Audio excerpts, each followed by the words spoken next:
ఆత్మ, సర్వాత్మ.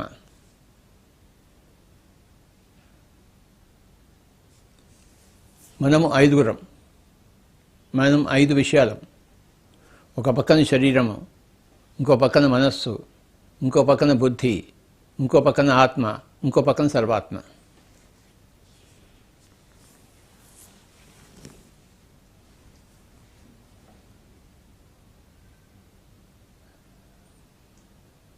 ఐదు సామ్రాజ్యాలు ఉన్నాయి.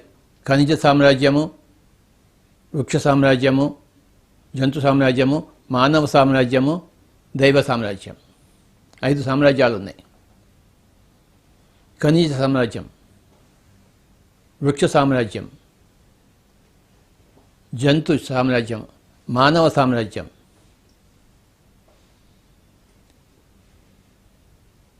దివ్య సామ్రాజ్యం. 5 సామ్రాజ్యాలు ఉన్నాయి.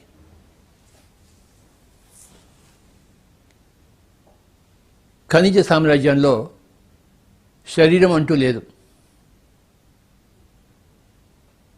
కానీ వృక్ష సామ్రాజ్యంలో శరీరం ఒకటి వస్తుంది. ఒక చెట్టు వస్తుంది, ఒక మొక్క వస్తుంది, దానికి ఒక విత్తనం ఉంటుంది. మొట్టమొదటిసారిగా శరీరం అనేది వస్తుంది వృక్ష సామ్రాజ్యంలో.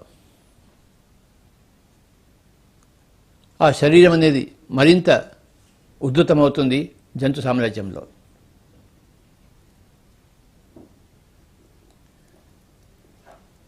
మానవ సామ్రాజ్యంలో ఆ శరీరంతో పాటు ఒక మనసు కూడా వస్తుంది. వృక్ష సామ్రాజ్యంలో ఆ శరీరంతో ప్రాణం ఉంటుంది, స్వల్పమైన మనసు ఉంటుంది. జంతు సామ్రాజ్యంలో ఆ మనసు ఇంకొంచెం ఎక్కువ అవుతుంది. కానీ మానవ సామ్రాజ్యంలో ఆ మనసు స్థిరీకరించబడుతుంది. మనస్సు అనే పదార్థం నుంచి మానవుడు వచ్చాడు. వృక్ష సామ్రాజ్యంలో ప్రాణము, జంతు సామ్రాజ్యంలో ఆ ప్రాణంతో పాటు ఒక సూక్ష్మమైన మనస్సు కూడా ప్రారంభమవుతుంది. ఆ మనస్సు అనేది మానవ జన్మలో వచ్చేసరికి అది విశేషంగా విజృంభిస్తుంది. 5 సామ్రాజ్యాలు ఉన్నాయి. ఖనిజ సామ్రాజ్యము, వృక్ష సామ్రాజ్యము, జంతు సామ్రాజ్యము, మానవ సామ్రాజ్యము, మరి దివ్య సామ్రాజ్యం, దైవిక సామ్రాజ్యం. ఆ దైవిక సామ్రాజ్యం ఈ కంటికి కనపడదు, కానీ ఎన్నో లోకాలు ఉన్నాయి కంటికి కనపడని లోకాలు. అవన్నీ వెలసి దైవిక సామ్రాజ్యం అవుతుంది.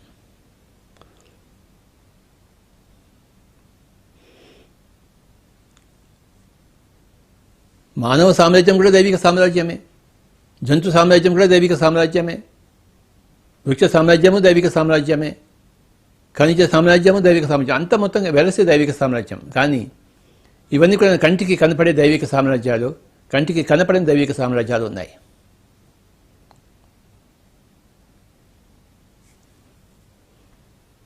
కంటికి కనపడేది ఎంతయ్యా అంటే హనుమంతుడు తోక అంతా. ఆ తోక మాత్రమే మనం చూస్తున్నాం, కంటికి కనపడేది. హనుమంతుడిని పోగొట్టుకున్నాం. అదే కనపడని దివ్య సామ్రాజ్యం. కనపడే దివ్య సామ్రాజ్యం, కనపడని దివ్య సామ్రాజ్యం ఉంది. కనపడే దివ్య సామ్రాజ్యం హనుమంతుడు తోక అయితే, కనపడని దివ్య సామ్రాజ్యం హనుమంతుడు లాంటిది. అంత తేడా ఉంది.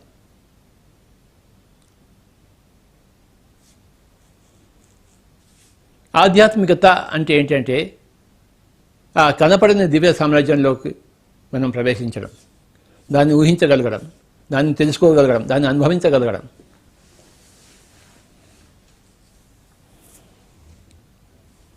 అప్పుడు మనం కంటికి కనపడే సామ్రాజ్యమే కాదు, కంటికి కనపడిన సామ్రాజ్యం కూడా మనం భాగస్వాములం అవుతాం. ఖనిజ సామ్రాజ్యము, వృక్ష సామ్రాజ్యము, జంతు సామ్రాజ్యము, మానవ సామ్రాజ్యము, దివ్య సామ్రాజ్యం. మనకి ఈ 4 సామ్రాజ్యాలు ఉన్నాయి, కనబడుతున్నాయి. ఇవి ఖనిజంలోంచి, వృక్షంలోంచి, జంతువులోంచి మానవుడిగా పరిణామ క్రమంలో వచ్చాం మనం. నువ్వు మానవుడివి. ఇప్పుడు మానవుడికి ఉండవలసిన లక్షణాలు ఏంటంటే మనసుతో పాటు బుద్ధి. జంతువులకి ఏం బుద్ధి లేదు, అవసరం లేదు. అక్కడ చెట్లకి ఏం బుద్ధి అక్కర్లేదు, అవసరం లేదు అక్కడ. కానీ మానవుడికి బుద్ధి కావాలి, బుద్ధిజీవుడు అవ్వాలి. కేవలం మనస్సున్న జీవుడు కాదు. మనస్సుతో మానవుడైతే బుద్ధితో బుద్ధుడవుతాడు.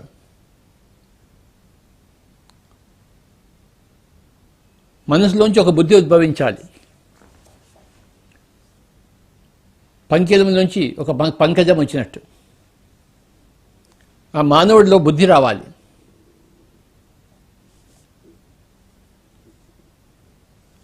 ఆ బుద్ధి ఏం చేస్తుంది? నిన్ను ఆ కనపడిన దివ్య సామ్రాజ్యం వైపు తీసుకెళ్తుంది. బుద్ధి రెండింటి మధ్యలో ఉంది, మనసు మధ్య ఆత్మ మధ్య ఉంది బుద్ధి. ఈ బుద్ధి అనేది మనసుకి దారి కంట్రోల్ చేస్తుంది, బుద్ధి అనేది ఆత్మ కూడా దారి తీస్తుంది. దాని పేరే బుద్ధి.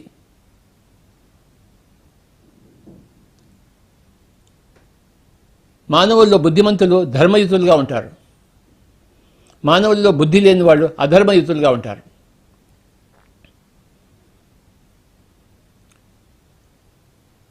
మానవుల్లో రెండు రకాలు, బుద్ధి ఉన్నవాళ్ళు, బుద్ధి లేనివాళ్ళు. అందరూ మానవులే, కానీ మానవుల్లో విశేషంగా రెండు రకాలు, బుద్ధి లేనివాళ్ళు, బుద్ధి ఉన్నవాళ్ళు. బుద్ధి అంటే ఏమిటి?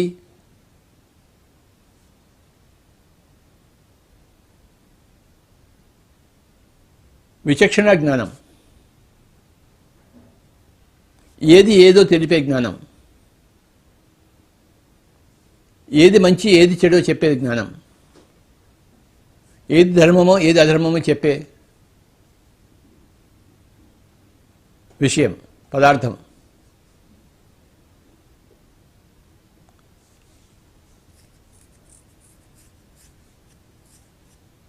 మానవుడు బుద్ధిమంతుడు కావాలి. బుద్ధిమంతమైన జంతువు మనకి ఎక్కడా లేదు. ఏ జంతువులోనూ బుద్ధి ఉన్న ఆవు, బుద్ధి లేని ఆవు అని ఎక్కడ ఉంటుందా? బుద్ధి ఉన్న కోతి, బుద్ధి లేని కోతి అని ఎక్కడ ఉంటుందా? కానీ మానవుల్లో బుద్ధి ఉన్నవాళ్ళు, బుద్ధి లేని వాళ్ళు ఉన్నారు. బుద్ధి అనేది జంతువులను మానవులను విడదీస్తుంది. ఒకవేళ మానవుల్లో బుద్ధి లేకపోతే వాడు జంతువుతో సమానమే, ఒక పెద్ద జంతువుతో సమానం.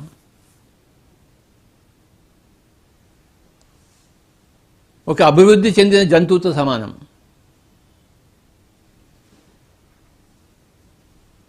కానీ వాడు నిజమైన మానవుడు అనిపించుకోడు, ఎందుకంటే వాడికి బుద్ధి లేదు. వాడికి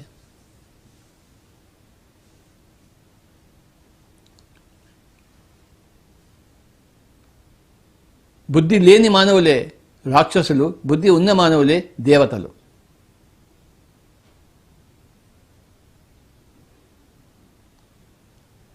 మానవుల మనసులోంచి ఒక బుద్ధి రావాలి. మానవ జన్మలో వచ్చిన తర్వాత మనం బుద్ధిమంతులం కావాలి.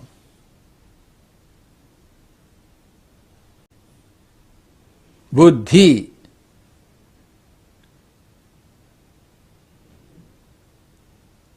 ఒక తెలివితేటలు, ఒక ఎరుక,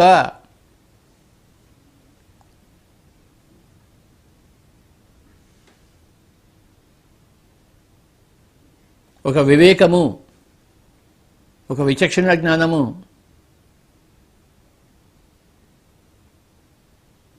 ఇవన్నీ వెలిసి బుద్ధి అనబడుతుంది.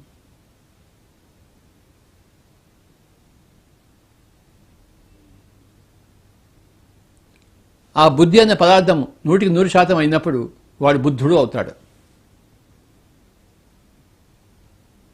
మనస్సు శాతం 90, బుద్ధి శాతం 10, లేకపోతే మనస్సు శాతం 100, బుద్ధి శాతం 0. అక్కడి నుంచి మొదలవుతుంది మానవుడు. ఆ 0 నుంచి బుద్ధి శాతం పెరుగుతూ పోతుంటుంది.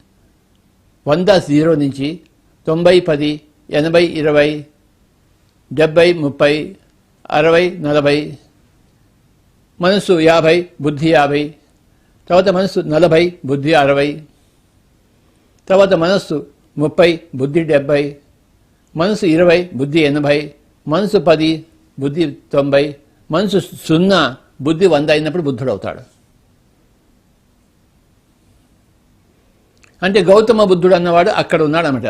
మనసు 0, బుద్ధి 100. అంటే బుద్ధి యొక్క వికాసం ఎంత జరిగింది చూడండి.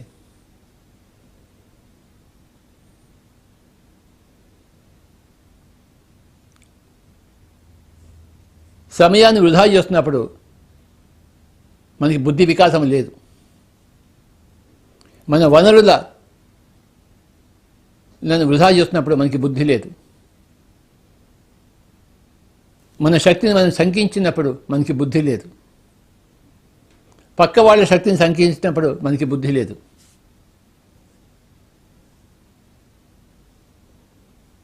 దైవాన్ని అన్ని చోట్ల చూడకపోతే మనకి బుద్ధి లేదు.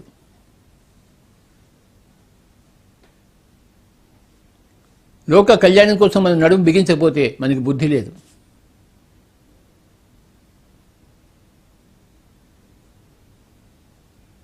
ఎలాంటి పరిస్థితుల్లో ఉన్నా మనం ఆనందంగా లేకపోతే మనకి బుద్ధి లేదు.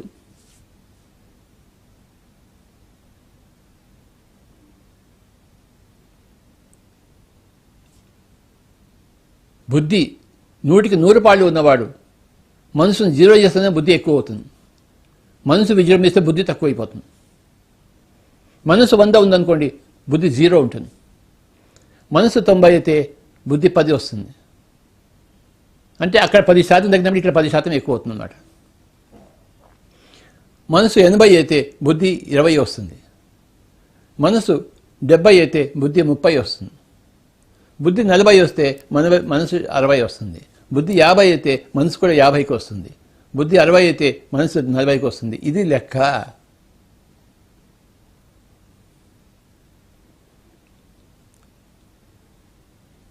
మనసు 100, బుద్ధి 0 ఉన్నప్పుడు మన జ్ఞానేంద్రియాలు మనస్సుకి లోబడిపోయి ఉంటాయి.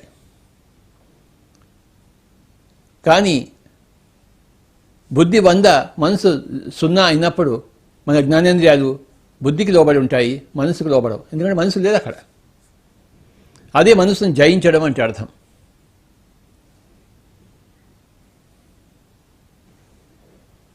ఆ మనసును జయించిన వాడి పేరు జీనుడు. జయించిన వాడు జైన్, మహావీరుడు. మహావీరుడు తన మనసును జయించాడు. మనసును శూన్యం చేసుకున్నాడు, బుద్ధిని 100 చేసుకున్నాడు.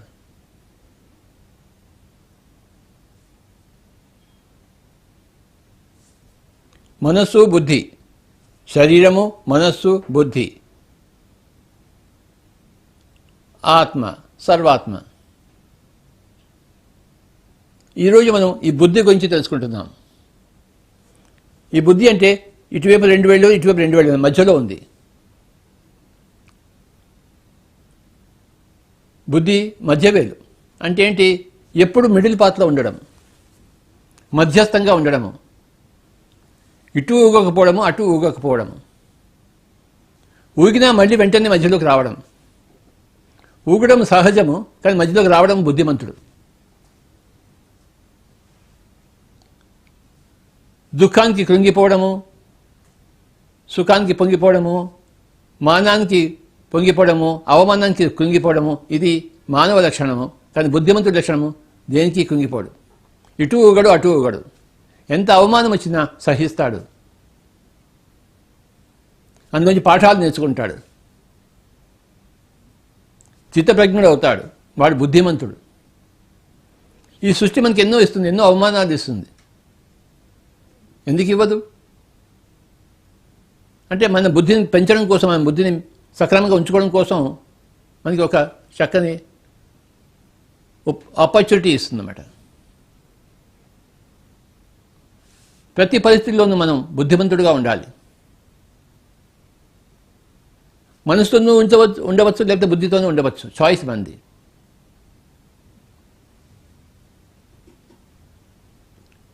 అవమానాలు వస్తూనే ఉంటాయి.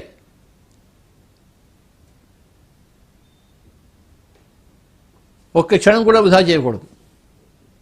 బుద్ధిమంతుడైన వాడు ఒక్క క్షణం కూడా వృధా చేయడు, ఒక్క మాట కూడా వృధా చేయడు, ఒక్క ఆలోచన కూడా వృధా చేయడు. అంటే 100కి 100 పాళ్ళు బుద్ధి ఉన్నవాడు. 100కి 99 పాళ్ళు కాదు, 100కి 100 పాళ్ళు. వాడు బుద్ధుడు.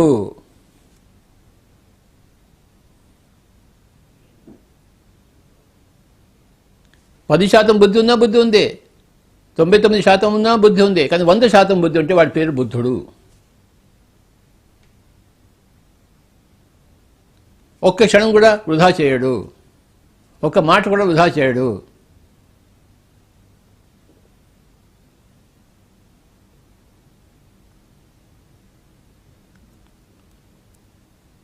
ఒక్క క్షణమే కదా అంటే అది సరిపోదు ఒకానొక బుద్ధుడికి. ప్రతి మాట ప్రతి క్షణము ఎవరికో ఒకరికి శిక్షణగానే ఉంటుంది ఆ బుద్ధుడి మాట. బుద్ధుడి దగ్గర నుంచి మనం అంతా నేర్చుకుంటాం, ఎందుకంటే అక్కడ 100కి 100 పాళ్ళు బుద్ధి ఉంది కనుక.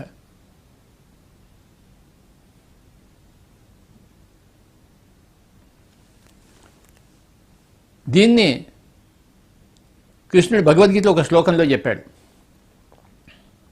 ఏం చెప్పాడయ్యా అంటే, మనుష్యాణం సహస్రేషు కశ్చిత్ యతతి సిద్ధయే యతతామపి సిద్ధానాం కశ్చిన్ మాం వేత్తి తత్వతః. అంటే ఏంటి? మనుష్యాణం సహస్రేషు, వేల కొద్ది మనుషుల్లో, లక్షల కొద్ది మనుషుల్లో, కోట్ల కొద్ది మనుషుల్లో, కశ్చిత్ కొంతమంది సిద్ధయే సిద్ధి కోసం ప్రయత్నిస్తుంటాడు. సిద్ధి అంటే ఏంటి? బుద్ధే. సిద్ధి అంటే బుద్ధే.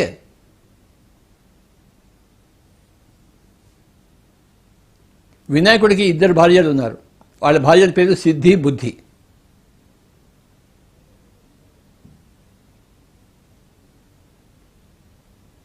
బుద్ధి గురించి ప్రయత్నించడమే సిద్ధత్వం. కనుక వేల కొద్ది మనుషుల్లో, లక్షలాది మనుషుల్లో కొంతమంది ఆ బుద్ధి కోసం ప్రయత్నిస్తూ ఉంటారు. అందరూ ప్రయత్నించరు. అందరూ మనసుతో సంతృప్తి పడిపోతుంటారు, మనసుతో ఊగిసలుడుతూ ఉంటారు, మానవులుగానే మిగిలిపోతారు.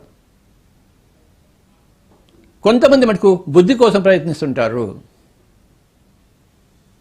అలాంటి వేల మందిలో, అంటే బుద్ధి కోసం ప్రయత్నించే వేలాది మందిలో ఒకరో ఇద్దరు చేరుకుంటారు.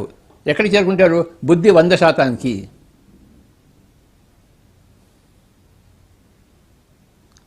బుద్ధి 0 నుంచి 10 చేసుకుంటూ, 10 నుంచి 20 చేసుకుంటూ, 20 నుంచి 30 చేసుకుంటూ, 30 నుంచి 40 చేసుకుంటూ, 40 నుంచి 50 చేసుకుంటూ, 50 నుంచి 60 చేసుకుంటూ, 70కి పోతూ, 80కి పోతూ, 90కి పోతూ, 99కి పోతూ, 100 చేసుకున్నప్పుడు వాడు బుద్ధుడు.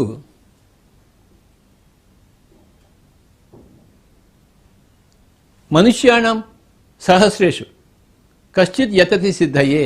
అంటే ఆ సిద్ధత్వం కోసం, పర్ఫెక్షన్ కోసం. ఏమిటి ఆ సిద్ధయ్యే అంటే? బుద్ధి రావడమే పర్ఫెక్షన్. బుద్ధి యొక్క శాతం పెంచుకోవడమే సిద్ధి.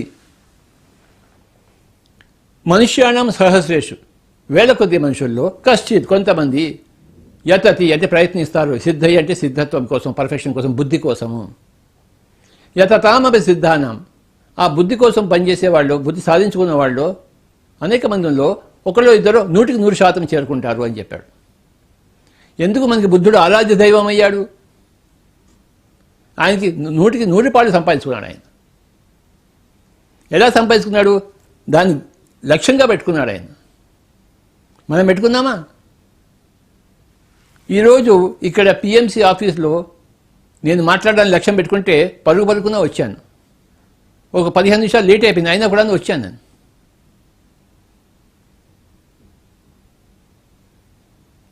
ఎందుకు వచ్చాను ఇక్కడికి? లక్ష్యం పెట్టుకున్నాను, నేను వెళ్ళాలి పిఎంసి ఆఫీస్కి ఇంటి నుంచి. వచ్చాను ఇక్కడికి. లక్ష్యం పెట్టుకుంటే దాన్ని సాధిస్తాము. కొన్ని రోజులు ఇటు అటు అయినా, కొన్ని క్షణాలు ఇటు అటు అయినా, కొన్ని యుగాలు ఇటు అటు అయినా లక్ష్యం ఉన్నది. ఏమిటా లక్ష్యం అంటే? బుద్ధిమంతుడు కావాలి, బుద్ధుడు కావాలి.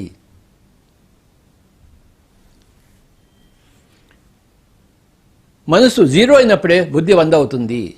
మనసు 100 ఉంటే బుద్ధి 0 ఉంటుంది.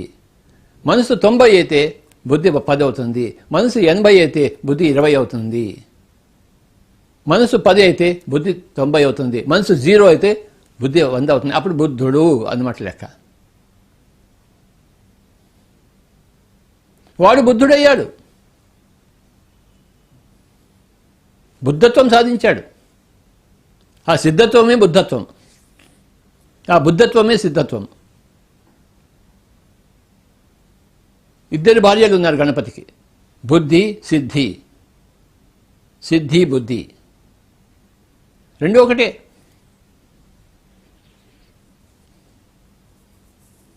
బుద్ధే సిద్ధి, సిద్ధే బుద్ధి. మానవులంతా బుద్ధిమంతులు కావాలి.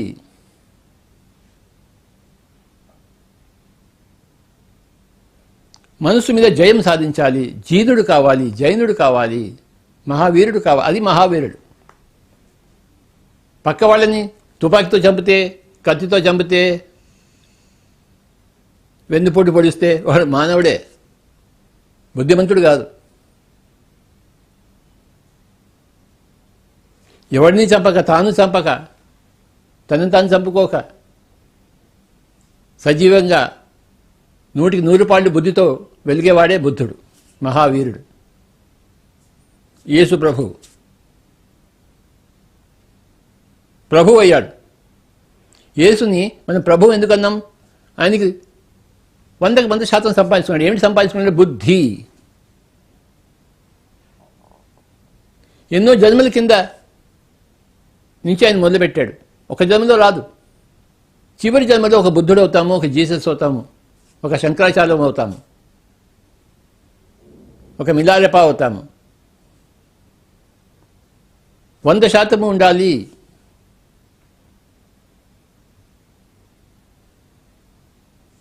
బుద్ధి 0 నుంచి బుద్ధి 100 కావడం కోసం 100 జన్మలు కనీసం లక్షణంగా పడుతుంది. 400 జన్మలు పడతాయి. బుద్ధి లేని వాడికి 1000 జన్మలు కూడా పట్టచ్చు.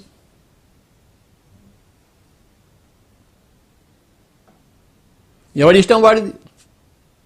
మానవుడిగా మిగిలిపోతాడా అంటే ఒక శ్రేష్టమైన జంతువుగా మిగిలిపోతాడా, లేకపోతే ఒక బుద్ధుడు అవుతాడా, వాడి ఇష్టం. ఎవరి ఇష్టం వాళ్ళది, ఎవరి పయనం వాళ్ళది, ఎవరి గమనం వాళ్ళది, ఎవరి గమ్యం వాళ్ళది, ఎవరి ఇష్టం వాళ్ళది.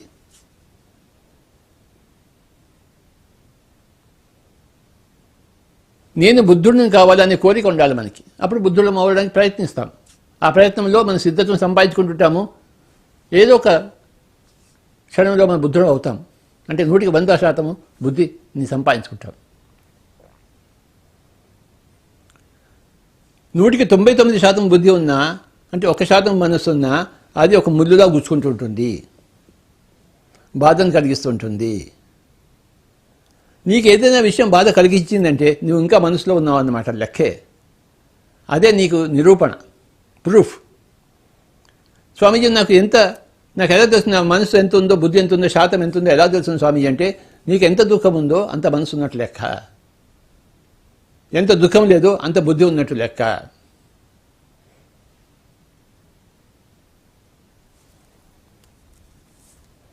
అందరితో బాగానే ఉంటాడు స్వామి, కానీ ఒక మనిషి మటుకు నన్ను దుఃఖ పెడుతుంటాడంటే నీకు ఇంకా ఒక్క మనిషితోనే అక్కడ మనసు ఉంది, అక్కడ నీకు బుద్ధి లేకుండా పోయింది.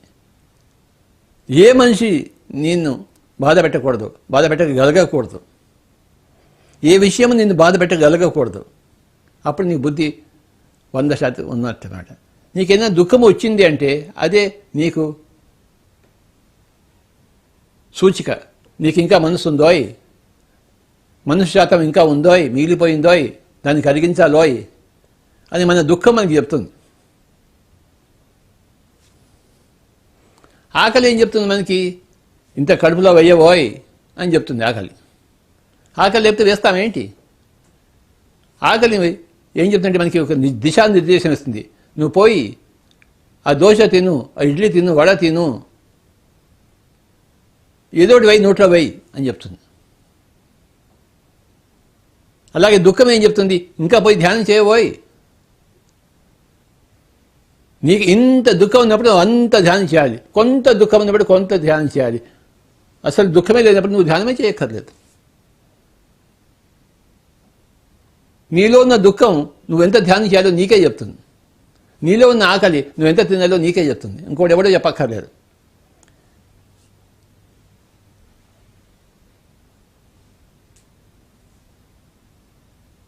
కుంతీదేవి తన 5 కొడుకులకు భోజనం పెట్టేటప్పుడు సగం పక్కన పెడుతుంది, మిగతా సగం నలుగురికి ఇస్తుంది, ఒక సగం ఏమో భీముడికి ఇస్తుంది. ఎందుకంటే భీముడికి అంత ఆకలి ఉంటుంది. వండిన దాంట్లో సగం భీముడికి, మిగతా దాంట్లో నలుగురికి 4 పాలు చేసి 5 ద్రౌపదితో సహా 5 పెడుతుంది కుంతీదేవి. భీముడికి సగభాగం ఇచ్చేస్తుంది. అంటే భీముడికి అంత ఆకలి ఉంటుంది.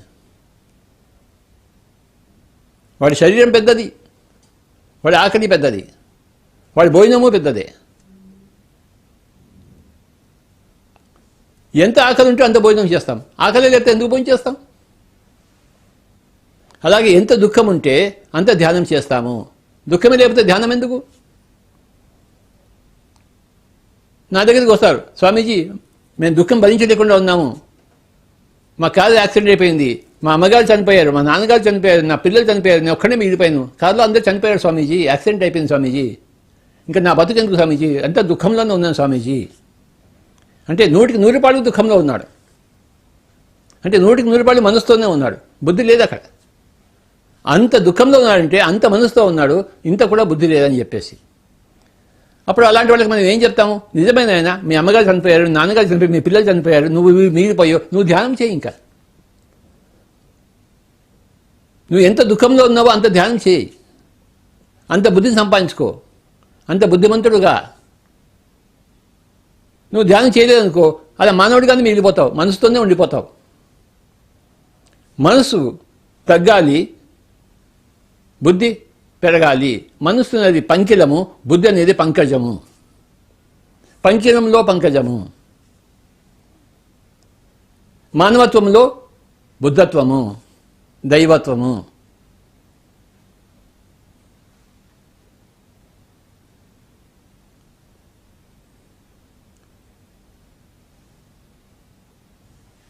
మిలారెప్ప జీవితంలో అదే జరిగింది.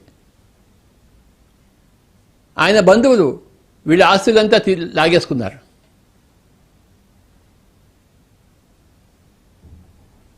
ఒక రాజకుటుంబంలో పుట్టిన మిలారెప్ప తండ్రి చనిపోయిన తర్వాత ఆ దాయాదులందరూ వచ్చేసి మొత్తం అంతా లాక్కుని ఈ తల్లిని, మిలారెప్ప యొక్క సోదరిని అందరినీ బయట కూర్చోబెట్టారు. మనసు అంతా రగిలిపోతుంది. బికాలుగా చేశారు, రాజులను బికాలుగా చేశారు. అప్పుడు ఎంత దుఃఖం ఉంటుంది చెప్పండి మిలారెప్పకి. ఏం చేశాడు మిలారెప్ప? నేను వీళ్ళ మీద ప్రతీకారం తీసుకుంటాను, నా దుఃఖానికి వీళ్ళంతా కారణమయ్యారు, మా ఆశనంతా కొల్లగొట్టారు, మమ్మల్ని వీధి పాలు చేశారు. ఆ మిలారెప్పకి ఒకటే లక్ష్యం, వీళ్ళని నేను సర్వనాశనం చేయాలి. అప్పుడు ఏం చేశాడు? ఒక మాంత్రికుడి దగ్గరికి వెళ్ళాడు, బ్లాక్ మెజిషియన్ మిలారెప్ప. స్వామీజీ, నా యొక్క జీవిత లక్ష్యం ఏంటంటే ఈ ఊరి వాళ్ళందరినీ సర్వనాశనం చేయడము. నాకు విద్య ఇస్తారా? ఎలాగైతే వాళ్ళని సర్వనాశనం చేయగలను అంటే మాత్రం నీ ఇష్టం నాయన, నీకు ఏది కావాలంటే అది ఇస్తాను అని విద్య నేర్పించాడు. క్షుద్ర విద్య. ఆ ఉపాసన చేశాడు, ఆ మంత్రం జపించాడు. మంత్రంతో శక్తులు వస్తాయి కదా. మంత్రంతో జపించాడు, అందులో సిద్ధహస్తుడయ్యాడు. ఆ క్షుద్ర విద్యలో వెళ్ళాడు, తన ఊరి పొరి మీదకి వెళ్ళాడు. వాళ్ళంతా హాయిగా జీవిస్తున్నారు, మిగతా వాళ్ళందరూ కూడా పార్టీ చేసుకుంటున్నారు. ఈయన ఏం చేశాడంటే పెద్ద భీభత్సాన్ని తెప్పించాడు తన మంత్రశక్తితో. ఆకాశం బద్దలై మొత్తం అంతా వరదలు వచ్చి మొత్తం ఊరంతా కొట్టుకుపోయింది. అందరూ హాహాకారాలు చేశారు.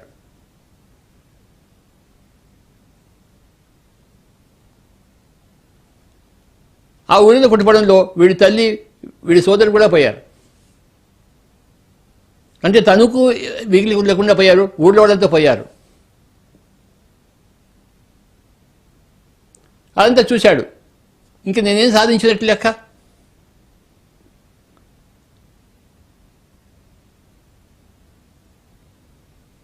పగ తీర్చుకున్నాడు కానీ దుఃఖంలోంచి బయటకు రాలేదు. ఇంకా దుఃఖంలో ఉన్నాడు.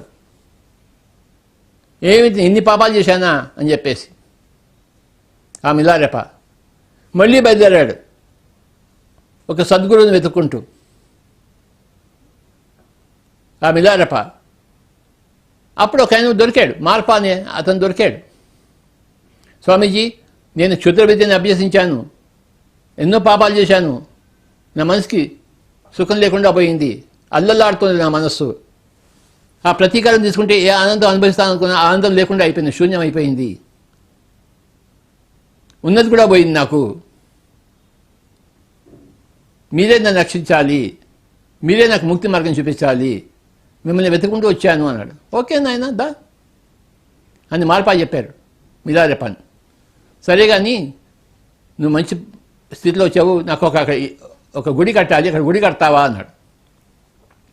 తప్పకుండా కడతాను స్వామీజీ అన్నాడు. ఆ పెద్ద పెద్ద రాళ్ళు తీసుకొచ్చేసి ఆ మిలారెప అక్కడ గుడి కట్టడం మొదలుపెట్టాడు ఒక చోట పొలంలో.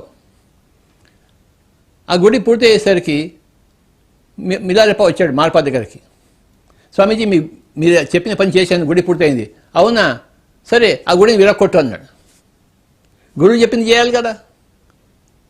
పోయి ఆ గురువుని విడగొట్టేశాడు. ఇప్పుడేం చేయాలి స్వామీజీ అన్నాడు. అటుపక్క ఉందే 1 కిలోమీటర్ అవుతుందా, అక్కడ ఈ రాళ్ళని తీసుకెళ్ళి అక్కడ గుడి కట్టు అన్నాడు. అవునా స్వామీజీ అని చెప్పేసి మళ్ళీ ఆ రాళ్ళన్నీ మోసుకుని వీపు మీద మోసుకుని, వీపు కరిగిపోతుంటే, వీపు నుంచి రక్తం కారుతుంటే ఆ రాళ్ళన్నీ మోసుకుని మళ్ళీ అక్కడికి వెళ్ళాడు. అక్కడ మళ్ళీ గుడి కట్టాడు. ఆ గుడి కట్టిన తర్వాత మళ్ళీ చెప్పాడు, స్వామీజీ మీరు చెప్పిన పని చేశాను. అవునా, ఆ గుడిని విరగొట్టు అన్నాడు. సరే విరగొట్టాడు. మళ్ళీ ఏం చేయాలి స్వామీజీ, ఇటుపక్క ఉన్నాడే, ఇటుపక్క ఇటువైపు కిలోమీటర్ అక్కడ పోయి రాళ్ళని పెట్టు, అక్కడ గుడి కట్టించు అని చెప్పాడు. ఇలా ఎన్నోసార్లు చేశాడు. ఇదంతా చూస్తోంది ఆ మార్పా గారి భార్య. ఎందుకు స్వామీజీ మీరు ఆ పాపం ఆ పిల్లవాడిని అంత శిక్ష పెడుతున్నారు, ఎందుకంత క్షోభ పెడుతున్నారు, ఇదేనా మీరు చేయవలసింది అని భార్య నడితే, నువ్వు నోరు ముందు కూర్చో, నీకేం తెలియదు, నీకు నా విషయంలో నువ్వు జోక్యం చేసుకోమాక అని చెప్పాడు. అలా కొన్ని గుళ్ళు కట్టి పడగొట్టి మళ్ళీ కట్టిన తర్వాత చివరికి ఒక రోజు వచ్చాడు మళ్ళీ మిలారెప. స్వామీజీ మీకు చెప్పిన పని చేశానని చెప్పేసి. అలా ఉండాలి ఒక శిష్యుడు అంటే, ఒక మిలారెపాలా ఉండాలి. ఒక గురువు అంటే ఒక మార్పాలా ఉండాలి. గురు శిష్యుల సంబంధానికి అది గొప్ప ప్రతీక. అప్పుడు మిలారెపని ఏం చెప్పాడంటే మార్ప, సరే నాయన అక్కడ ఒక గుహ ఉంది, ఆ గుహలో కూర్చో అన్నాడు. నేను చెప్పేంతవరకు నువ్వు బయటికి రాకు. ఆ గుహలో కూర్చోబెట్టాడు. ఒక చిన్న రంధ్రం చేసి అందులోంచి ఒక పాలు పండు ఇచ్చేవాడు. ఆ పాలు పండు ఇస్తున్న గుహలోనే ఉండాలి, ఆ చిమ్మ చీకట్లో. అంటే అప్పుడు ధ్యానం గురించి చెప్పాడనమాట. అంత చేయించుకున్న తర్వాత కర్మ తీరాలి కదా. ఆ క్షుద్ర విద్య నేర్చుకొని ఎంతమంది ప్రాణాలు తీశాడో అంతకంత అనుభవించాలి కదా. ఆ మార్పాకు తెలుసు మిలారెప ఏమేం చేశాడు, దాన్ని పరిహారం ఏంటో అని తెలుసు. అంత చేయించాడు. అంత అనుభవించిన తర్వాత అప్పుడు ధ్యానం నేర్పించాడు. ఆ మిలారెప ధ్యానం చేశాడు. ఎప్పుడైతే అతనికి దివ్యోదయం అయిపోయిందో, జ్ఞానోదయం అయిపోయిందో, ఆ గుహలోంచి బయటకు వచ్చేసాడు.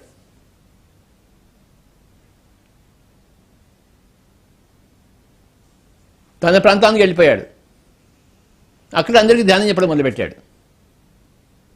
ఎంత స్థాయికి చేరుకున్నాడంటే అంటే మిలారెప గాలిలో ఎగిరేవాడు.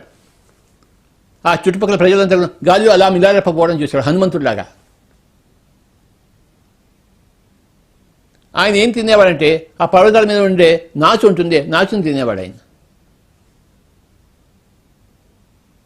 నాచుని తిని ఆయన శరీరం అంతా పచ్చగా అయిపోయింది. ఆ పచ్చగా ఉన్న శరీరంతో అలా తిరిగేవాడు ఆకాశంలో. అంటే అంత గొప్ప స్థాయికి వెళ్ళాడు. మిలారెప ఒక్క జన్మలో ఎక్కడి నుంచి ఎక్కడికి వెళ్ళాడు చూడండి. బుద్ధి 0 నుంచి బుద్ధి 100కి వెళ్ళాడు ఒకటే ఒక జన్మలో. మిలారెప యొక్క జీవితము గొప్ప తార్కాణం. గొప్ప స్ఫూర్తి మన అందరికీ.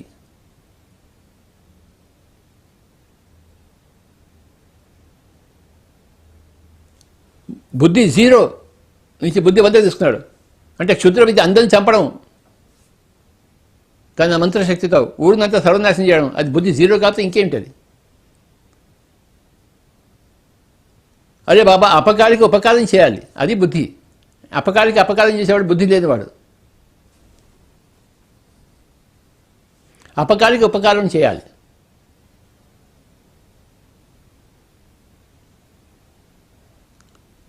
అపకారికి అపకారం చేసేవాడు సాధారణ మానవుడు. అపకారికి ఉపకారం చేసేవాడు బుద్ధుడు.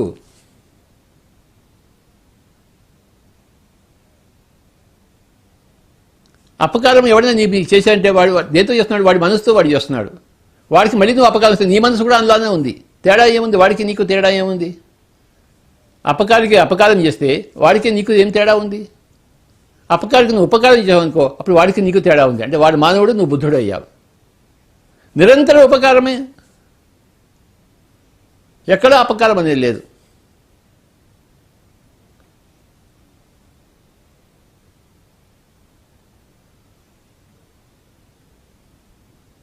బుద్ధి చెప్పువాడు గుద్దిన మేలయ్యా అన్నాడు వేమన. బుద్ధి చెప్పేవాడు గుద్దితే అది అపకారం కాదు, మేలు అది. బుద్ధి చెప్పువాడు గుద్దిన మేలయ్యా అన్నాడు విశ్వదాభిరామ వినరవేమ. ఒకనొక బుద్ధి లేనివాడు గుద్దితే అది అపకారమే, కానీ ఒకనొక బుద్ధి ఉన్నవాడు గుద్దితే అది అపకారం కాదు, మేలు.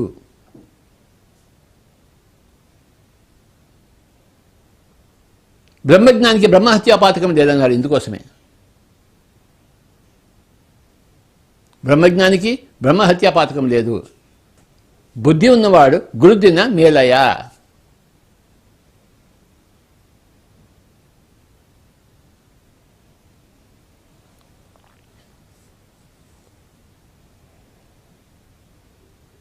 కృష్ణుడి చేతిలో శిశుపాలు చదివితే వాడికి మేలయ్యా.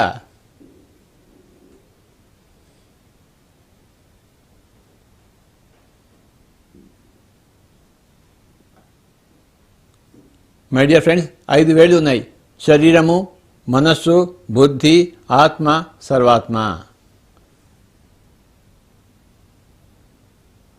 బుద్ధి అనేది కీలకమైన విషయము. బుద్ధి ద్వారా ఏం చేస్తామంటే మనస్సు మీద జయం సంపాదిస్తాము. బుద్ధి అనేది ఆత్మ యొక్క ప్రాపకం పొందుతుంది.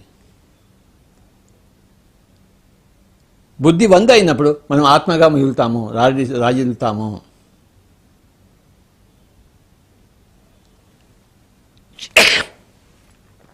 బుద్ధి ఉంటేనే ధ్యానం చేస్తాము. ధ్యానం ద్వారానే బుద్ధి యొక్క వృద్ధి వస్తుంది. బుద్ధి అన్న సిద్ధి అన్న రెండు ఒకటే.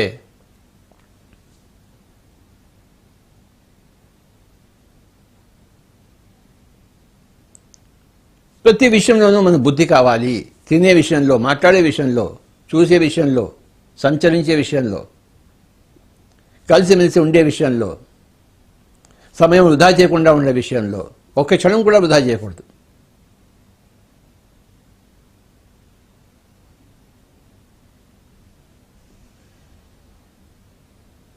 ఒకటే క్షణం కదా అనుకుంటే కాదు, ఒక్క క్షణం కూడా వృధా చేయకూడదు. ఆ స్థితికి మనం రావాలి. ఆ లక్ష్యం మనం పెట్టుకోవాలి. మనం బుద్ధుళ్ళం కావాలి. 100% బుద్ధి ఉండాలి. మనసును 0 తీసుకుంటే బుద్ధి 100 అవుతుంది. మనసు 100 ఉంటే బుద్ధి 0 అవుతుంది. మనసు 50 అయితే బుద్ధి 50 అవుతుంది. మనసు 40 అయితే బుద్ధి 60 అవుతుంది. మనసు 10 అయితే బుద్ధి 90 అవుతుంది. ఈ మనసుని తగ్గించుకోవడమే అదే ధ్యానము. యోగ చిత్తవృత్తి నిరోధ.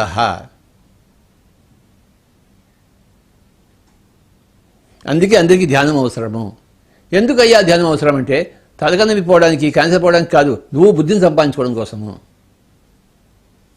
నీ మనసు మీద నువ్వు జయం సంపాదించడం కోసము,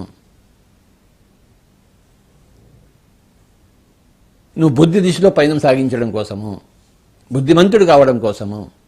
అందుకోసం ధ్యానము. నేను ఎందుకు ధ్యానం చేయాలి స్వామీజీ అంటారు. నాయనా నువ్వు బుద్ధిమంతుడు కావాలి, అందుకోసం చేయాలి నాయన. నాకు ఇప్పుడు బుద్ధి లేదా అంటాడు. నీకు బుద్ధి లేదు నాయన, ఉంది అనుకుంటున్నావు నువ్వు, బుద్ధి లేదు నీకు. నీ దగ్గర ఉంటే అది నేను చూడగలిగితే నేను ఎందుకు లేదని చెప్తాను? నువ్వు ఉందంటున్నావు కానీ నేను లేదంటున్నాను. నాకు కనపడటం లేదు నీ బుద్ధి. నువ్వు ఇంకా చేపను కోసుకుంటున్నావు, మాంసం కోసుకుంటున్నావు, జంతువులను చంపుకుని తింటావు. నీకెక్కడ ఉంది బుద్ధి? నీకు బుద్ధి లేనే లేదు, జీరో ఉంది. ఎవడైతే మాంసం తింటాడో, ఎవడైతే జంతువులను పక్షులను బంధించి క్రూరంగా చంపి తింటాడో వాడికి బుద్ధి లేనే లేదు, జీరో, బుద్ధి జీరో.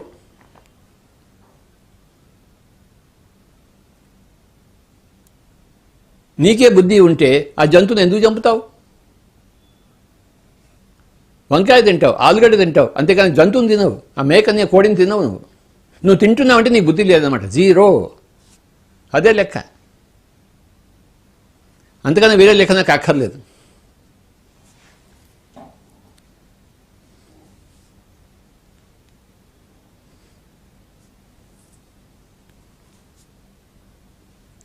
నువ్వు మగవాడి వేయండి ఆడవాడి మీద అత్యాచారం చేస్తుంటే నీకు బుద్ధి లేదంటాడు లెక్క. బుద్ధి ఉంటే ఎందుకు అత్యాచారం చేస్తావు? చేయవు కదా.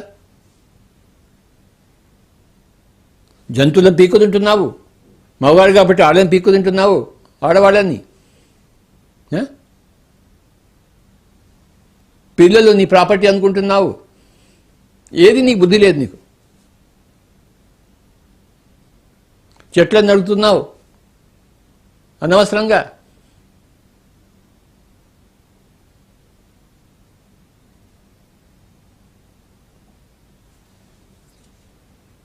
బుద్ధి లేదు నీకు. బుద్ధిని సంపాదించుకో. ఎలా సంపాదించుకున్నావు అంటే ధ్యానం చేయి, స్వాధ్యాయం చేయి, సజ్జన సాంగత్యం చేయి, నీకు బుద్ధి క్రమేపీ వస్తుంది. 3 మార్గాలు బుద్ధి సంపాదించడం కోసం: ధ్యానము, స్వాధ్యాయము, సజ్జన సాంగత్యం, శాకాహారం. ఫస్ట్ మాంసాహారం నుంచి శాకాహారం రావాలి, తర్వాత ధ్యానం చేయాలి, స్వాధ్యాయం చేయాలి, సజ్జన సాంగత్యం చేయాలి. అప్పుడు నువ్వు బుద్ధిమంతుడు అవుతావు. బుద్ధి నీలో చిగురిస్తుంది, తర్వాత అది శాఖలుగా విస్తరిస్తుంది, పుష్పిస్తుంది, ఫలిస్తుంది. ఫలించినప్పుడు నువ్వు బుద్ధుడయ్యావు. 100% బుద్ధం. ఆ 100% బుద్ధిని సంపాదించుకున్న వాళ్ళ నువ్వు శరణుని కోరుకున్న బుద్ధం శరణం గచ్చామంటే అది అర్థం. బుద్ధం శరణం గచ్చామి, తర్వాత ధర్మం శరణం గచ్చామంటే అలాంటి బుద్ధులు చెప్పిన మాటలన్నీ మనకి ధర్మము. ఆ ధర్మాన్ని నేను అనుసరిస్తున్నాను, ధర్మం శరణం గచ్చామి. అలాంటి బుద్ధుల సంఘంలో నేను చేరి ఉన్నాను, ఆ సంఘానికి శరణం గచ్చామి. బుద్ధం శరణం గచ్చామి అంటే 100% ఉంది అక్కడ బుద్ధి. పిరమిడ్ మాస్టర్స్ అంటే 100% ఉన్న బుద్ధి ఉన్నవాళ్ళు. ప్రాపంచిక జీవితంలో హాయిగా జీవిస్తూ ఆధ్యాత్మిక జీవితంలో హాయిగా జీవిస్తున్న వాళ్ళు. ప్రాపంచిక జీవితం మానసిక సన్యాసం తీసుకొని వాళ్ళు. ఎంత కష్టాలు ఉన్నా, ఎన్ని నష్టాలు ఉన్నా ప్రాపంచ జీవితంలో చిరునవ్వుతో జీవించేవాళ్ళు. తన చుట్టుపక్కల అందరూ చస్తున్నా కూడా ఎవరు చావటం లేదని తెలుసుకుని ఉన్నవాడు. ఎందుకంటే అందరూ ఆత్మ పదార్థాలు.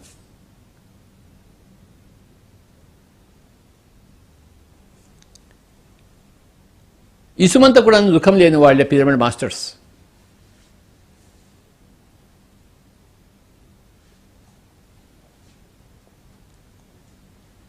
వాళ్ళని ఎన్ని కష్టాలు ఆవహించినా, వాళ్ళు ఎన్ని నష్టాల్లో ఉన్నా వాళ్ళు మటుకు చిరునవ్వుతూనే ఉంటారు. ఎందుకంటే బుద్ధిమంతులు. 100% ధ్యానం చేశారు, 100% బుద్ధి సంపాదించుకున్నారు.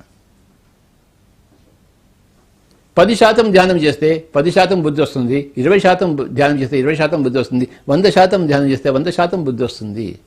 ఆ బుద్ధే సిద్ధి. బుద్ధి ద్వారా ఒక్క క్షణం కూడా వృధా చేయము, ఇంకోళ్ళ సమయం కూడా వృధా చేయనీయము.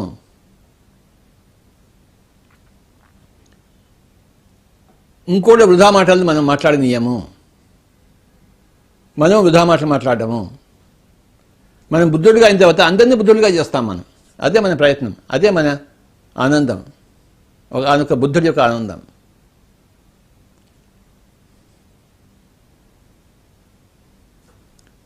ఐదు ఉన్నాయి: శరీరము, మనస్సు, బుద్ధి, ఆత్మ, సర్వాత్మ. శరీరము వృక్ష సామ్రాజ్యానికే ఉంది, జంతు సామ్రాజ్యానికే ఉంది. ఖనిజ సామ్రాజ్యానికి శరీరాలు లేవు. ఒక ప్రత్యేకమైన శరీరం తయారవుతుంది, అదే సెకండ్ డైమెన్షన్. వృక్ష సామ్రాజ్యము, జంతు సామ్రాజ్యము. థర్డ్ డైమెన్షన్ మానవుడు. మనసు విజృంభిస్తుంది.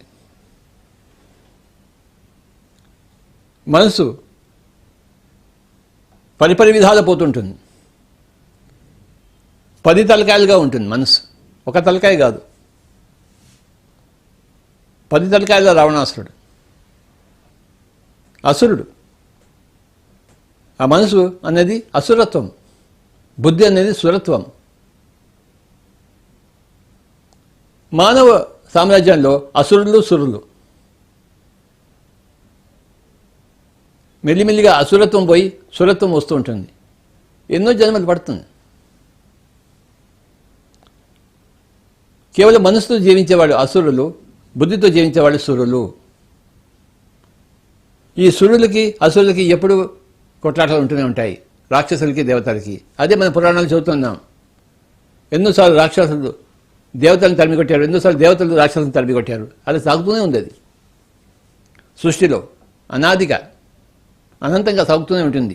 సుర అసుర యుద్ధాలు. ఎవడు అసురుడు అంటే సురుడు కానివాడు అసురుడు. ఎవడు సురుడు అంటే బుద్ధిమంతుడైన వాడు సురుడు. బుద్ధి లేని వాళ్లే అసురులు. సుర అసుర సంవాదము, యుద్ధము ఎప్పుడు జరుగుతూనే ఉన్నాయి సృష్టిలో.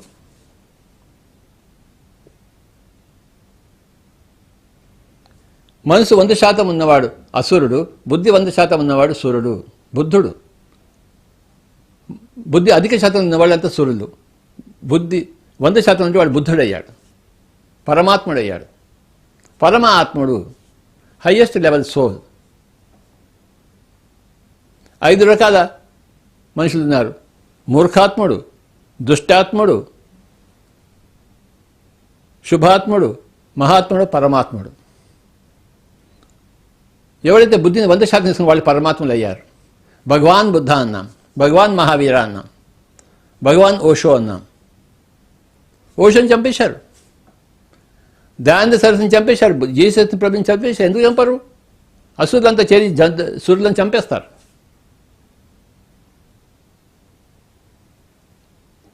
అసురులకి సురులకి పచ్చగడ్డి వేస్తే బగ్గుమంటుంది. సురాసుర యుద్ధాలు. గాంధీజీని ఎవరో చంపేశారు.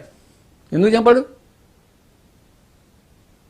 గాంధీజీని దుష్టశక్తి అనుకున్నాడు వాడు, చంపేశాడు.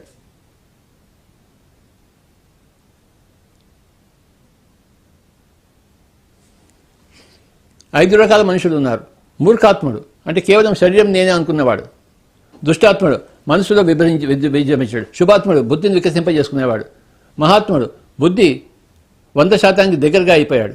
పరమాత్ముడు బుద్ధి 100% అయిపోయాడు. పరమాత్ముడు. మనుష్యానం సహస్రేషు కశ్చిత్ యతతి సిద్ధయే యతతామపి సిద్ధానం కశ్చిన్మాం వెత్తి తత్వతః. వేల కొద్ది మనుషుల్లో కొంతమంది బుద్ధి కోసం ప్రయత్నిస్తారు. అలాంటి బుద్ధి కోసం ప్రయత్నించే వాళ్ళు కొంతమందే పరమాత్ములు అవుతారు. అంటే 100% బుద్ధి సంపాదించుకుంటారు. మూర్ఖాత్ముడు నేను కేవలం శరీరం అనుకుంటున్నాడు. అంటే వాడు ఒక జంతువుతో సమానం, ఒక వృక్షంతో సమానం. దుష్టాత్ముడు మానవుడిగా ఎదిగాడు కానీ అసురుడిగా అయిపోయాడు. శుభాత్ముడు సూర్యుడు అయ్యాడు. మహాత్ముడు పరమాత్ముడి దగ్గరగా చేరాడు. పరమాత్ముడు అయ్యాడు. Highest level soul. మూర్ఖాత్మ, దుష్టాత్మ, శుభాత్మ, మహాత్మ, సర్వాత్మ.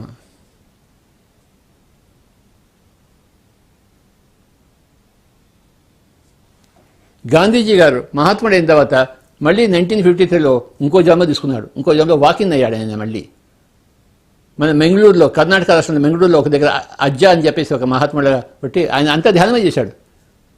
ఒక 10 సంవత్సరాల కింద శరీరం వద్ద పెట్టేశాడు. పరమాత్ముడు అయిపోయాడు ఆయన. ఎవరికి తెలియదు ఆ సంగతి. ఆ ఆశ్రమం నేను వెళ్ళొచ్చాను. అజ్జా అనే ఆశ్రమం. ఆయన అంతకుముందు జన్మలో ఆయన మహాత్మా గాంధీ.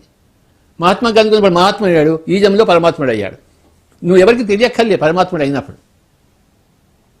పక్క వాళ్ళు తెలిస్తే నువ్వు పరమాత్ముడు ఏమిటి? నీకు నువ్వు గ్రహించుకున్నావు అంతా, అది పరమాత్ముడు అయ్యావు, నువ్వు పరమాత్మ అయ్యావు. ఎవరైనా కావాలంటే మంగళూరుకి, కర్ణాటక రాష్ట్రం మంగళూరుకి 30 కిలోమీటర్ల దూరంలో అజ్జా ఆశ్రమం అనేది ఉంటుంది. అక్కడ మీరు వెళ్ళి రండి, అక్కడ మీకు తెలుస్తుంది. అంటే గాంధీజీ గారి తదుపరి జన్మది. మహాత్ముడిగా అయిన తర్వాత పరమాత్ముడిగా కావడం కోసం జన్మ. ఎందుకు కాడైనా బ్రహ్మాండంగా అవుతాడు. మహాత్ముడు పట్టుబడితే పరమాత్ముడు కాలేడా? మూర్ఖాత్ముడు పట్టుబడితే దుష్టాత్ముడు అవుతాడు, దుష్టాత్ముడు పట్టుబడితే శుభాత్ముడు అవుతాడు, శుభాత్ముడు పట్టుబడితే మహాత్ముడు పట్టుబడితే పరమాత్ముడు అవుతాడు. పట్టుబట్టాలి. దేనికి పట్టుబట్టాలి? మన నెక్స్ట్ స్టెప్కి వెళ్ళడం కోసం మనం పట్టుబట్టాలి. నువ్వు మూర్ఖాత్ముడు అయితే నువ్వు కేవలం శరీరం మనసును సంపాదించుకో, అది వాడికి నెక్స్ట్ స్టెప్. మనసును సంపాదించుకున్నవాడు బుద్ధిని సంపాదించుకోవాలి, బుద్ధిని సంపాదించుకున్నవాడు ఆత్మను తెలుసుకోవాలి, ఆత్మను తెలుసుకున్నవాడు సర్వాత్మలో తత్వాన్ని సంపాదించుకోవాలి, పరమాత్ముడు కావాలి. మూర్ఖాత్ముడు, దుష్టాత్ముడు, శుభాత్ముడు, మహాత్ముడు, సర్వాత్ముడు. మూర్ఖాత్ముడు, దుష్టాత్ముడు వాడికి అది ప్రగతి, అది ప్రగతి, అది దుర్గతి కాదు, అది ప్రగతి. కానీ పరంపరగా ఆ దుష్టాత్ముడు శుభాత్ముడు అవుతాడు, పరంపరగా శుభాత్ముడు మహాత్ముడు అవుతాడు, పరంపరగా మహాత్ముడు పరమాత్ముడు అవుతాడు. ఎవరైనా అవుతారు, అందరూ అవుతారు. గాంధీజీ గారు ఆయన ధ్యానం చేయలేదు, ఒక్కటే ఆయనకి తక్కువైపోయింది, మిగతా అన్ని బాగానే ఉన్నాయి ఆయనకి. ఆ ధ్యానం కోసం ఇంకో జన్మ ఎత్తాడు, ఆయన సంపాదించుకున్నాడు. అలాగే పిరమిడ్ మాస్టర్లు అందరూ ధ్యానం కోసం వచ్చిన వాళ్ళే, గత జన్మలో మహాత్ములుగా ఉన్నవాళ్లే, ఈ జన్మలో పరమాత్ములు కావడం కోసం ధ్యానం కోసం వచ్చిన వాళ్ళే, సంపాదించుకున్న వాళ్ళే పిరమిడ్ మాస్టర్స్ అందరూ. మిమ్మల్ని మీ ఇంట్లో గుర్తించక్కర్లేదు, పక్కవాడు గుర్తించక్కర్లేదు, మీరు కానీ పరమాత్మలు అయ్యారు. ఎవరైతే ధ్యానాన్ని నేర్చుకున్నారో, ధ్యానాన్ని సాధన చేశారో, ధ్యానాన్ని బోధిస్తున్నారో, ధ్యానాన్ని ప్రచారం చేసిన వాళ్ళంతా గొప్ప పరమాత్మ కాక ఇంకెలా ఉంటారు? పిరమిడ్ స్పిరిచువల్ సెరమనీలో ఎంతమంది పరమాత్మ ఉన్నారో లెక్కే లేదు. ఏమిటి ఆ పరమాత్మ తత్వం అంటే? ధ్యానం నేర్చుకోవడము, ధ్యానం సాధన చేయడము, ధ్యానం నేర్పిస్తుండడము, ధ్యానం ప్రచారం చేస్తుండడము, ఇదే పరమాత్మ తత్వము. ఆ ప్రచారంలో ఉన్నప్పుడే పరమాత్మ అయ్యావు. పిరమిడ్ మాస్టర్లు అందరూ గొప్ప పరమాత్మలు నాకు తెలుసు. అందుకోసం ఎప్పుడు వాళ్ళతో ఉండడం కోసం నేను ఉరుతలుగుతూ ఉంటాను.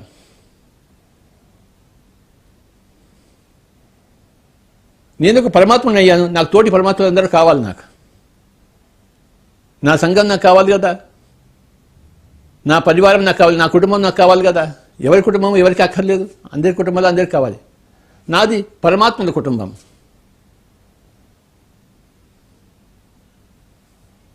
నాలుగు విషయాలు: ధ్యాన నేర్చుకోవడము, ధ్యాన సాధనలో ఉండడము, ధ్యానం నేర్పించడము, ధ్యాన ప్రచారం చేయడం. ఇది పిరమిడ్ మాస్టర్ నేర్చుకున్నారు, సాధన చేశారు, పక్క వాళ్ళకి నేర్పిస్తున్నారు, మరి జూమ్లలో అందరికీ ప్రచారం చేస్తున్నారు ఇంట్లో కూర్చుని. ఇంతకన్నా పరమాత్మ తత్వం ఎక్కడుంది? ఇంకేమిటి?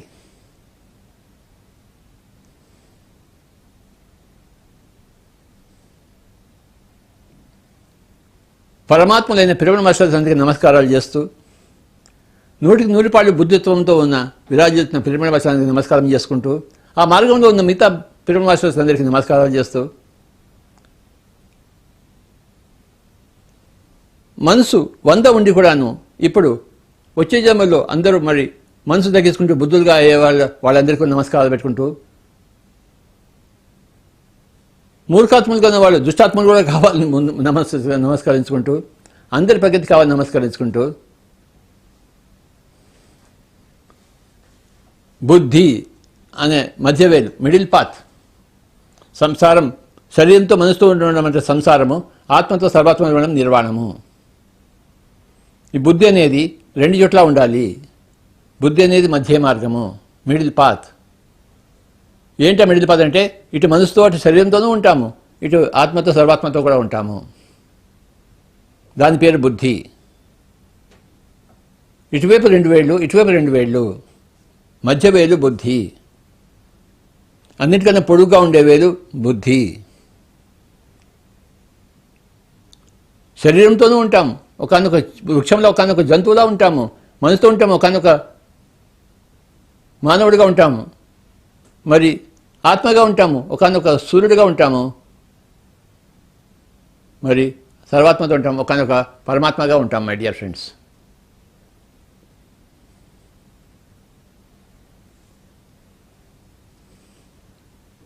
కేవలం శరీరంతో ఉండేవాడు జంతువు, మనసుతో ఉండేవాడు మానవాడు, బుద్ధితో ఉండేవాడు సూర్యుడు, ఆత్మతో ఉండేవాడు మహాత్ముడు, సర్వాత్మతో ఉండేవాడు పరమాత్ముడు.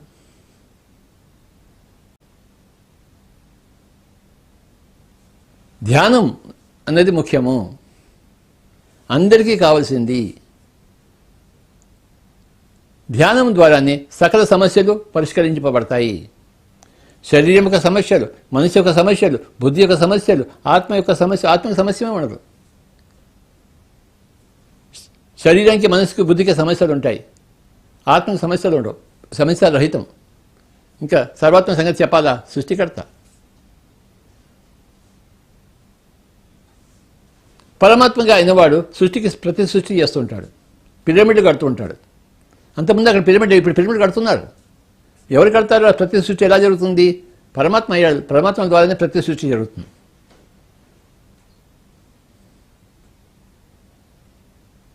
మనం ఎందుకు పిరమిడ్ కడుతున్నాము? మనం ఆ సృష్టికర్తతో సరి సమానం. ఏమీ లేని చోట మనం పంటలు పండిస్తున్నాం, పిరమిడ్ కడుతున్నాం, ధ్యాన కేంద్రాలు స్థాపిస్తున్నాం. ఇదే పరమాత్మ తత్వం కాబట్టి ఇంకేంటి? సృష్టికి ప్రతి సృష్టి, నూతన సృష్టి, సనూతన సృష్టి, పిరమిడ్ మాస్టర్ యొక్క సృష్టి. పిరమిడ్ కట్టాలి, కడుతున్నాము. ప్రపంచం అంతా పిరమిడ్ వస్తాయి.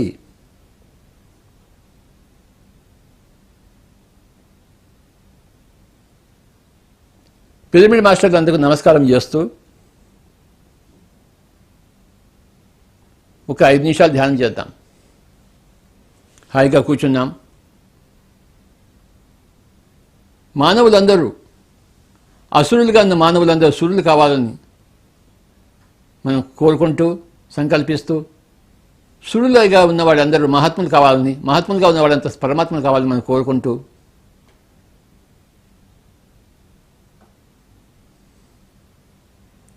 మూర్ఖాత్మ స్టేజ్ నుంచి ఎవడు దుష్టాత్మగా మారకుండా డైరెక్ట్గా శుభాత్మగా మారాలని కోరుకుంటూ, దుష్టాత్మగా ఎవరు ఉండకుండా కర్మని మూట కట్టుకోకుండా ఉండాలని కోరుకుంటూ, మూర్ఖాత్మ నుంచి డైరెక్ట్గా శుభాత్మకి ఎగబాకాలని కోరుకుంటూ ఒక 5 నిమిషాలు ధ్యానం చేద్దాం. ఉచ్ఛ్వాస నిశ్వాసాలతో కూడా ఉందాం. హాయిగా కూర్చున్నాం, వేళ్ళలో వేళ్ళు పెట్టుకున్నాం. సుఖాసనం, స్థిర సుఖామాసనం. శరీరాన్ని సుఖంగా ఉంచుకుంటూ, మనసుని సుఖంగా ఉంచుకుంటూ, బుద్ధిలో వికసిస్తూ, ఆత్మతత్వాన్ని సంగ్రహిస్తూ పరమాత్మగా ఎదుగుదాం మనం.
ఆఖరి ఒక నిమిషం.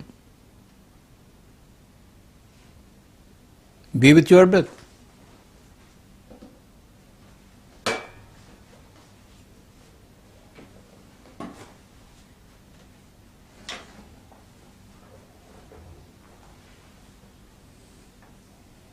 Thirty seconds.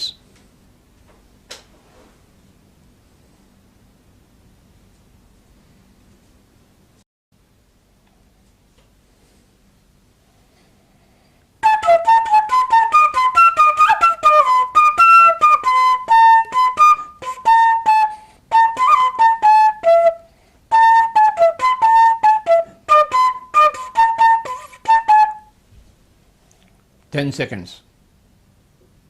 9, 8, 7, 6, 5, 4, 3, 2, 1, 0. మెల్లిగా రెండు చేతులు రెండు కళ్ళ మీద పెట్టుకుందాం. 5, 4, 3, 2, 1, 0. రెండు చేతులు తీసేసి ఇక్కడ రెండు తిరుగుతాం. My dear friends, thank you very much. Thank you very much sir.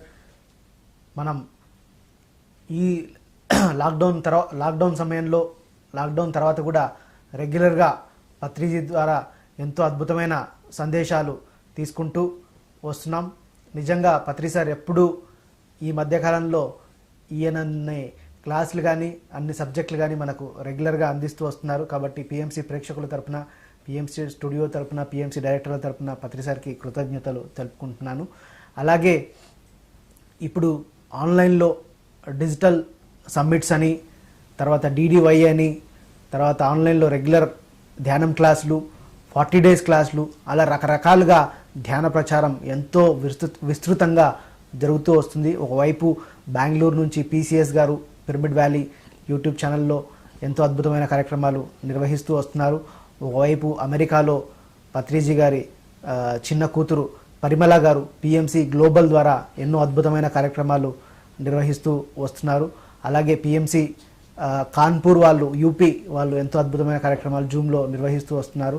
అలాగే PMC ఛత్తీస్గఢ్ వాళ్ళు కూడా ఎంతో అద్భుతమైన కార్యక్రమాలు నిర్వహించుకుంటూ వస్తున్నారు. అలాగే PMC Maharashtra, PMC Oriya, PMC Haryana, PMC అలా రకరకాలుగా PMC ఢిల్లీ ముఖ్యంగా DLN శాస్త్రి గారు, అమూల్య అలేఖ్య ఆధ్వర్యంలో PMC హిందీ ఛానల్ ఎంతో అద్భుతంగా నడుస్తుంది. అలా PMC హిందీలో కూడా ఎన్నో వినూత్నమైన కార్యక్రమాలు రావడం జరుగుతుంది. అలాగే PMC బెంగాలీ ఉంది మనకి. PMC బెంగాలీలో కూడా ఎన్నో అద్భుతమైన కార్యక్రమాలు జరుగుతూ ఉన్నాయి. అలా PMC ఛానల్ అన్నది ఈ 2 సంవత్సరాల్లో ఎంతో విస్తృతంగా స్ప్రెడ్ అయ్యింది. కాబట్టి ప్రేక్షకులందరికీ ఒక విజ్ఞప్తి ఏంటంటే, మీలో ఇంగ్లీష్ వచ్చిన వాళ్ళందరూ కూడా మనకి ఇంగ్లీష్ ఛానల్స్ ఉన్నాయి. PMC వ్యాలీలో ఇంగ్లీష్ కంటెంట్ అంతా ఉంటుంది, దాన్ని సబ్స్క్రైబ్ చేసుకోవచ్చు. తెలుగు కన్నడ వచ్చిన వాళ్ళు ఉంటే కనుక PMC కన్నడ ఛానల్లో కన్నడ కంటెంట్ అంతా ఉంటుంది. కాబట్టి PMC కన్నడ ఛానల్ని సబ్స్క్రైబ్ చేసుకోండి. లేదా మీ కర్ణాటకలో మీ రిలేటివ్స్ ఎవరైనా ఉంటే కనుక PMC కన్నడని షేర్ చేయండి. లింక్ని షేర్ చేస్తే వాళ్ళకి సబ్స్క్రైబ్ చేసుకోమని చెప్పండి. వాళ్ళు అద్భుతంగా సబ్స్క్రైబ్ చేసుకుని కన్నడలో అందించడం జరుగుతుంది. అలాగే మీ రిలేటివ్స్ కానీ ఫ్రెండ్స్ కానీ ఎవరైనా తమిళనాడులో ఉంటే కనుక PMC తమిళ్ ఛానల్ని బాలాజీ వాళ్ళ ఆధ్వర్యంలో ఎంతో అద్భుతంగా నడపబడుతోంది. PMC Tamil channel. PMC Tamil ఛానల్ని వాళ్ళకి షేర్ చేయండి, సబ్స్క్రైబ్ చేయమని చెప్పండి. మీ రిలేటివ్స్ ఫ్రెండ్స్ తమిళనాడులో ఎవరైనా సరే PMC తమిళ్ని సబ్స్క్రైబ్ చేసుకోమని చెప్పండి. అలాగే ఇంగ్లీష్లో మనకి ప్రస్తుతానికి PMC valley and PMC English మరియు PMC గ్లోబల్ ఈ 3 ఛానళ్లలో మనకి ఇంగ్లీష్కి సంబంధించిన కంటెంట్ అంతా ఉంటుంది. అలాగే మొన్న PMC USA, అలాగే ఇంటర్నేషనల్గా చూస్తే కనుక మనకు PMC USA ఉంది, PMC UK ఉంది. వాటిల్లో రకరకాల ప్రోగ్రామ్స్ అన్నీ జరుగుతున్నాయి. కాబట్టి పిరమిడ్ మాస్టర్లు అందరూ PMC ఆన్లైన్ టీవీతో పాటు మిగతా ఛానల్స్ కూడా సబ్స్క్రైబ్ చేసుకోండి. ఇంగ్లీష్లో ముఖ్యంగా PMC UK, PMC USA, PMC global, PMC English, PMC valley ఈ 5 ఛానళ్ళల్లో ఇంగ్లీష్కి సంబంధించిన కంటెంట్ అంతా అప్లోడ్ చేయడం జరుగుతుంది. ఇంగ్లీష్కి సంబంధించిన లైవ్స్ అన్నీ వస్తున్నాయి. కాబట్టి రకరకాల ప్రోగ్రామ్స్ రకరకాల ఛానల్లో జరుగుతున్నాయి. కాబట్టి అన్ని ఛానళ్ళు సబ్స్క్రైబ్ చేసుకోండి. వాటికి సంబంధించిన ఇన్ఫర్మేషన్ అంతా మీకు వస్తుంది. అలాగే వేరే వేరే భాషల్లో ఉన్న మన ఛానల్స్ అన్నింటినీ షేర్ చేసి మీ ఫ్రెండ్స్కి మీ రిలేటివ్స్కి సబ్స్క్రైబ్ చేసుకోమని చెప్పండి. అలాగే ఈరోజు ముఖ్యంగా పిఎస్ఎస్ఎంలో పైమా అన్నది పిరమిడ్ యూత్ ఫర్ మెడిటేషన్ అన్నది ఒక గొప్ప ఆర్గనైజేషన్ జై వేణుగోపాల్ ఆధ్వర్యంలో ఎంతో అద్భుతంగా జరుగుతుంది. ప్రపంచంలో ఉన్న యువతనందరినీ ధ్యానంలోకి తీసుకురావాలి అన్న సంకల్పంతో పైమా అన్నది స్టార్ట్ చేయడం జరిగింది. పిఎంసి పైమా అన్న ఛానల్ని ఈరోజు లాంచ్ చేయడం జరుగుతుంది జై వేణుగోపాల్ గారి ఆధ్వర్యంలో. పిఎంసి పైమాలో యూత్కి సంబంధించిన కంటెంట్ అంతా ఉంటుంది. యూత్ని ఎట్లా అట్రాక్ట్ చేయాలి మెడిటేషన్కి సైంటిఫిక్గా అన్న కంటెంట్ అంతా జై వేణుగోపాల్ గారు డాక్యుమెంటరీల రూపంలో, షార్ట్ ఫిల్మ్స్ రూపంలో, యూత్ అనుభవాల రూపంలో అలా రకరకాలుగా కొత్తగా క్రియేటివ్ కంటెంట్ అంతా జై వేణుగోపాల్ వచ్చి ఆల్రెడీ చంద్రబాబు నాయుడుతో స్వచ్ఛ భారత్ అవార్డు తీసుకున్నాడు షార్ట్ ఫిల్మ్ తీసి. అలాగే నరేంద్ర మోడీ గారు జై వేణుగోపాల్ ఫిలింకి అవార్డు ఇవ్వడం జరిగింది. That much of creative person జై వేణుగోపాల్. ఆయన్నే ఇప్పుడు పైమాకి అంతా చూస్తున్నారు, హెడ్గా ఉండి వ్యవహరిస్తున్నారు. ఆ కంటెంట్ అంతా కూడా క్రియేటివ్ కంటెంట్ అంతా పిఎంసి పైమాలో ఉంటుంది. కాబట్టి మీరందరూ పిఎంసి పైమాను సబ్స్క్రైబ్ చేసుకోండి. యూత్ అందరికీ, మీ పిల్లలకి, మీ పిల్లల ఫ్రెండ్స్కి, వాళ్ళందరికీ, యూత్ అందరికీ ఈ పిఎంసి పైమాను స్ప్రెడ్ చేద్దాం. యూత్కి యూత్ చెప్తే ఇన్స్పిరేషన్గా ఉంటుంది. ఆ కంటెంట్ కూడా క్రియేటివ్గా, ఎంటర్టైన్మెంట్గా ఉండేటట్టుగా పిఎంసి పైమా ప్లాన్ చేస్తుంది. కాబట్టి ఇవన్నీ సబ్స్క్రైబ్ చేసుకొని ఇవన్నింటిని అభివృద్ధిలో ప్రతి ఒక్కరు కృషి చేసి, మీ దగ్గర ఏమైనా జ్ఞానం ఉంటే, మీ దగ్గర ఏమైనా కాన్సెప్ట్స్ ఉంటే కనుక పిఎంసిని సంప్రదించి మా స్టూడియోకి వచ్చి మీ కాన్సెప్ట్లను రికార్డ్ చేద్దాం, మీ ఇంటర్వ్యూస్ చేద్దాం. అలాగే మీరు రాలేకపోతే కనుక మంచి క్వాలిటీ ఉన్న ఇంటర్నెట్లో జూమ్లో ఇస్తే కూడా జూమ్లో మీ కంటెంట్ అంతా తీసుకోవడం జరుగుతుంది. అలా మనం ఒకరికొకరం చేసుకుంటూ ఈ ధ్యాన జగత్ వైపు ఫాస్ట్గా వెళ్ళడానికి ఈ డిజిటల్ రెవల్యూషన్ అనేది ఎంతగానో ఉపయోగపడుతుంది. ఈ గత 3 నెలల్లో విశేషమైన ధ్యాన ప్రచారం జరిగింది. కొన్ని లక్షల మంది కొత్తగా మనం చూశారు, ధ్యానంలోకి వస్తున్నారు. ఇంకా భవిష్యత్ అంతా కూడా ఇలా డిజిటల్గానే ధ్యాన ప్రచారం అన్నది ఇంకా అద్భుతంగా జరగబోతుంది. కాబట్టి మీరందరూ కూడా ఈ డిజిటల్ విప్లవంలో భాగస్వాములై పాల్గొని ఈ డిజిటల్ విప్లవం, ఆధ్యాత్మిక విప్లవంలో అందరూ పాల్గొని దీన్ని సక్సెస్ చేయాలని కోరుకుంటున్నాం. దయచేసి అందరూ పిఎంసి ఛానల్స్ని సబ్స్క్రైబ్ చేయండి, అన్ని ఛానల్స్ని సబ్స్క్రైబ్ చేయండి. అన్ని ఛానల్స్లో రకరకాల ప్రోగ్రామ్స్ ఉంటాయి, చూడండి. Thank you very much. Thank you sir.